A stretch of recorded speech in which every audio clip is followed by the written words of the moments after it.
Olá, pessoal, bem-vindos de volta ao nosso canal. Hoje, vamos mergulhar numa das histórias mais fundamentais e impactantes de todos os tempos. Uma narrativa que moldou a compreensão da humanidade sobre si mesma, sobre o bem, o mal e o nosso propósito. Estamos falando dos capítulos iniciais do livro de Gênesis. Uma história que começa num jardim perfeito e rapidamente se desdobra em um drama de escolhas, consequências e a complexa natureza humana. Vamos começar no Jardim do Éden. Imagine um lugar de pura harmonia, onde tudo era provido. Adão e Eva viviam nesse paraíso. Com apenas uma única instrução de Deus, eles poderiam desfrutar de tudo. Exceto do fruto de uma árvore específica, a árvore do conhecimento do bem e do mal. Parece simples, não é? Mas é aqui que a história toma um rumo inesperado.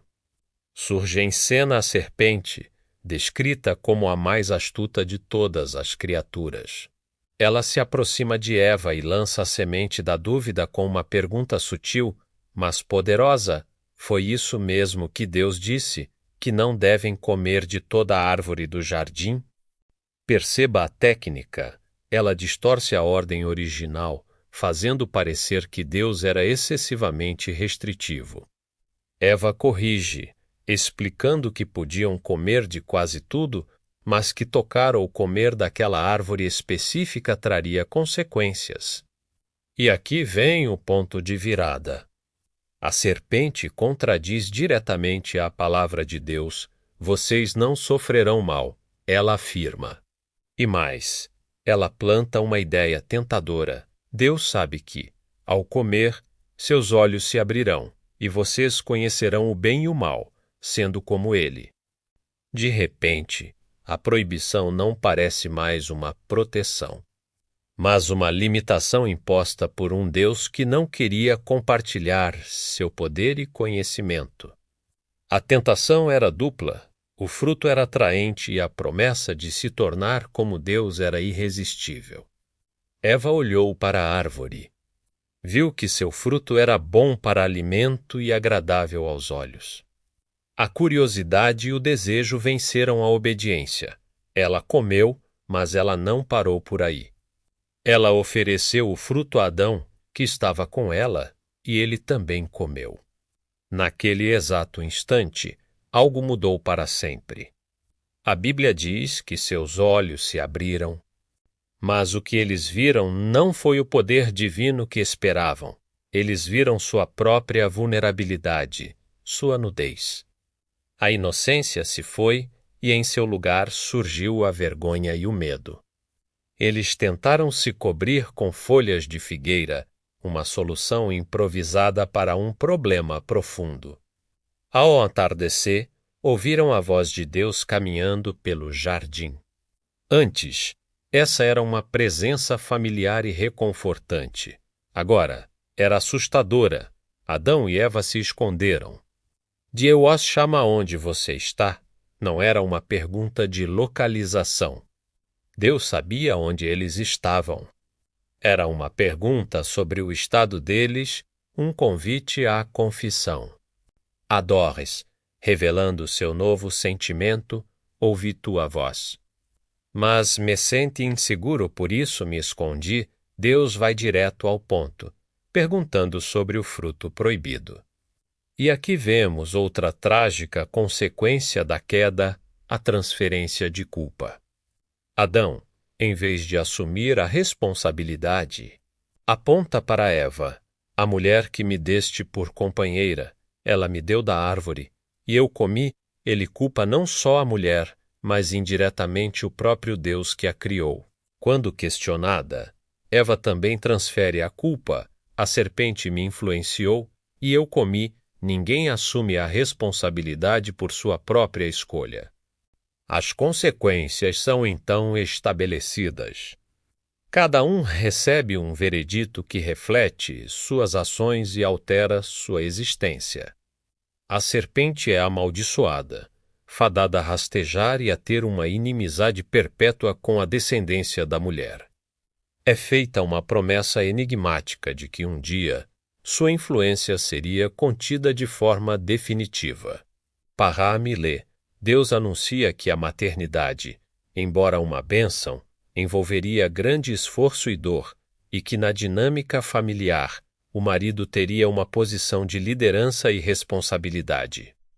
Para o homem, Adão, a própria terra que antes o sustentava com facilidade agora resistiria a ele. O trabalho se tornaria uma labuta, exigindo suor e dedicação para produzir alimento, e sua vida seria marcada por esse esforço até seu retorno ao pó, de onde veio. Apesar do juízo, há um ato de graça. Deus os veste com peles de animais, uma provisão mais duradoura que as folhas de figueira mostram do que, mesmo em sua decepção, ele ainda se importava com o bem-estar deles. Adão chama sua esposa de Eva, que significa mãe dos viventes, um ato de fé no futuro da humanidade. No entanto, eles não podiam mais permanecer no jardim. Para proteger a árvore da vida e impedir que a humanidade vivesse para sempre em seu estado caído, Deus os expulsa do Éden e coloca querubins para guardar o caminho. A primeira fase da história humana termina com a perda do paraíso. Mas a história não para aí. Fora do Éden, a vida continua. Adão e Eva têm filhos e o drama humano se aprofunda. O primeiro a nascer é Caim. Eva, ao dar à luz, expressa sua fé dizendo: "Tive um filho com a ajuda de Jeová." Depois, nasce seu irmão, Abel. Os dois irmãos seguem caminhos diferentes. Caim se torna agricultor, trabalhando a terra, enquanto Abel se torna pastor, cuidando de rebanhos.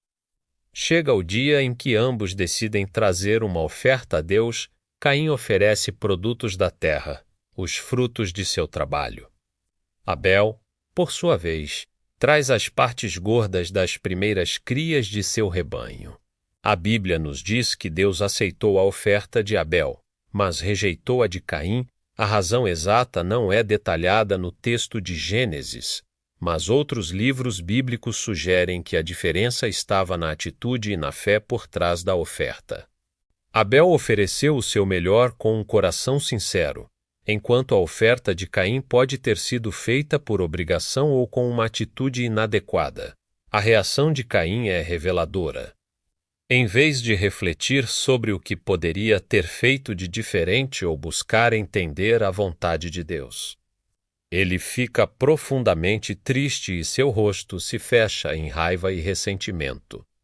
Ele se sente rejeitado e injustiçado.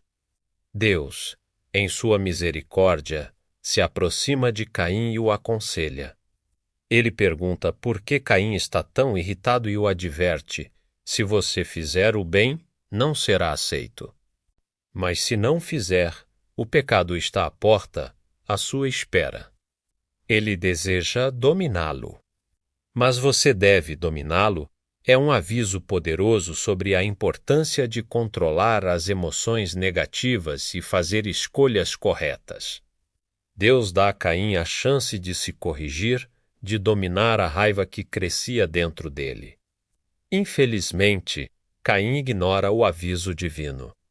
Ele deixa o ressentimento e o ciúme o consumirem. Ele convida seu irmão Abel para ir ao campo e, longe de qualquer testemunha, um conflito acontece que termina de forma trágica. Caim se levanta contra seu irmão e o mata. O primeiro nascimento fora do Éden é seguido pela primeira morte, e ela vem pelas mãos de um irmão. Novamente, Deus confronta o culpado com uma pergunta: onde está Abel, seu irmão? A resposta de Caim é uma das frases mais famosas e frias da Bíblia: não sei. Sou eu o responsável por meu irmão?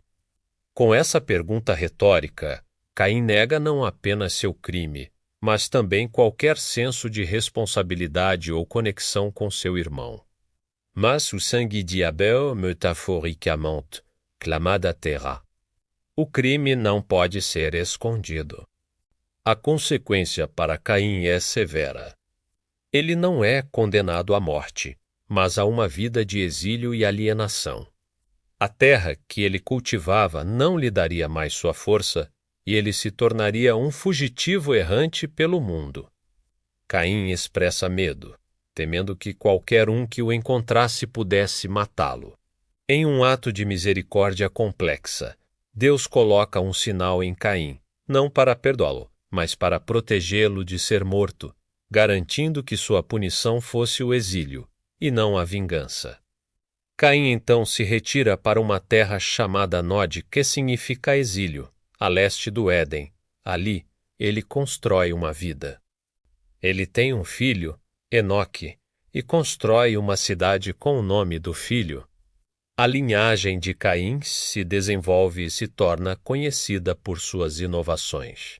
Seus descendentes são os pioneiros da civilização, eles desenvolvem a pecuária nômade, a música com harpas e flautas, e a metalurgia.